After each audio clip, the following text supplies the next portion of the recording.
Настоящее и будущее Коми-села обсудили делегаты конференции Коми-народа в Сысольском районе. В числе самых острых проблем, волнующих сысольцев сегодня, нехватка мест в детских садах, аварийное состояние дорог и социальных объектов, автобусное сообщение между селами, вопросы экологии и сохранения национальной культуры. Евгений Ракин подробнее.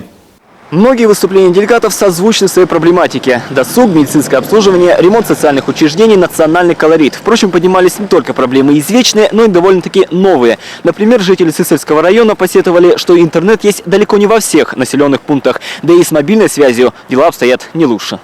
Первым перед делегатами отчитался руководитель района Владимир Мальцев. Он решил рассказать только о хорошем. Объемы заготовки леса в муниципалитете по сравнению с прошлым годом выросли на 15%, а поголовье скота на 20%. В 4 из 5 сельхозпредприятий продолжается реконструкция животноводческих объектов, а строительство комплекса по переработке мяса в селе Чухлом в 2015 году поможет решить проблему забоя скота. В том же Чухломе в этом году построили новый мост через реку Малая Визинга и открыли Дом культуры. Радует показателями и индивидуальная застройка, причем не только в райцентре.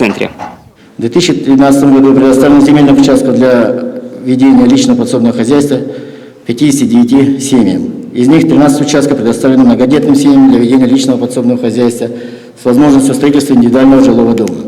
Выдано разрешение на строительство 138, в том числе под индивидуальное жилищное строительство жилья 61. Введено в этом году 26 индивидуальных домов. Правда, эту бочку меда скоро испортили выступления делегатов. Говорили они не о глобальных, а о местечковых проблемах, зато самых актуальных. К примеру, жителей Заозерья тревожит закрытие газообменного пункта. Поселок находится за рекой. Мост вот-вот рухнет, а когда построят новый, неизвестно. Перевозить на катерах баллоны с газом влетит в копеечку. Межрайгаз не идет на наши условия, они хотят его сократить. Поэтому это очень большая будет проблема. Люди в Визингу не смогут ездить за баллонами. Один баллон весит более 50 килограммов. Вот представьте, что пенсионер с того берега на другой перевез на своей лодке этот баллон. Тему воспитания молодого поколения на неожиданном для всех, но очень жизненном примере раскрыла делегат поселка Визендор. Накануне односельчане просто так, ради забавы, застрелили ее охотничью собаку. Подошел муж к этому мужчине и говорит, вот то-то, то-то, то-то, такая-то проблема. Ну, говорит, перестань, от этого никаких проблем, говорит, не бывает, собаки не мрут от этого. Вот, говорит, только что, говорит, вот стрелял, ходил, рядом сын. Понимаете, наши жители ходят и стреляют по живым мишеням. То есть пока это собака. А что будет дальше? Скажем, подрастет тот же сынишка. Значит, следующая мишень – это мы, люди.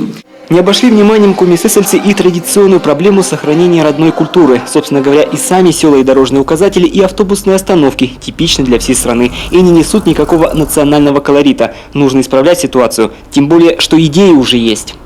И, конечно, касаемо национальный колорит. Конечно, хотим и национальный колорит придать селам. Вот в Куратово у нас большой праздник в следующем году. Юбилей намечается. Надеемся на поддержку властей. И молодежь хотим активизировать, чтобы в тех же, например, ТОСах участвовали.